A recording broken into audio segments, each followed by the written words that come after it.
বিসমিল্লাহির রহমানির রহিম। আমরা শেরেবাংলানগর থানার সাথে রাজনীতির সাথে সম্পর্কিত। আমরা দীর্ঘদিন ফ্যাসিস্ট সরকারের বিরুদ্ধে আমরা রাজনীতি করে এসেছি।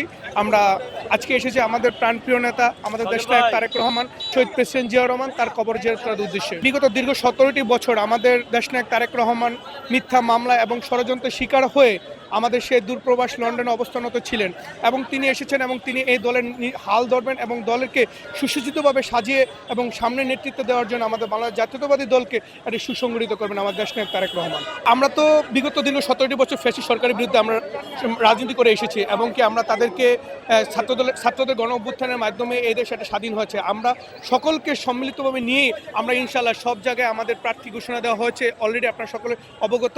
ইনশাল্লাহ আমরা আশা করি এবং আমরা সর্বোচ্চ আসন নিয়ে বিজয় লাভ করে আমরা সংসদে যাব ইনশাল্লাহ। বাংলাদেশ জাতীয়তাবাদী দল একটি বৃহত্তর সংগঠন এবং এই দীর্ঘ 17টি বছর সকলেরই অংশগ্রহণ এবং কন্ট্রিবিউট ছিল দলের পক্ষে এবং যে কোনো সকলেই মামলা এবং নির্যাতনের শিকার হয়েছে এবং আসলে এই দীর্ঘ হামলার পরে সকলের যে অংশগ্রহণ রয়েছে সবার ভিতরেই এই প্রার্থিতা কিংবা তাদের একটি চাওয়া সংসদে যাওয়ার সে সকলকে পূরণ করা সম্ভব না। কেননা আমরা বাংলাদেশ জাতীয়তাবাদী দল একটি বহুদলীয় গণতন্ত্রের প্রবর্তক এবং সকলকে সম্মিলিতভাবে নিয়েই আমরা সংসদে যাব ইনশাল্লাহ।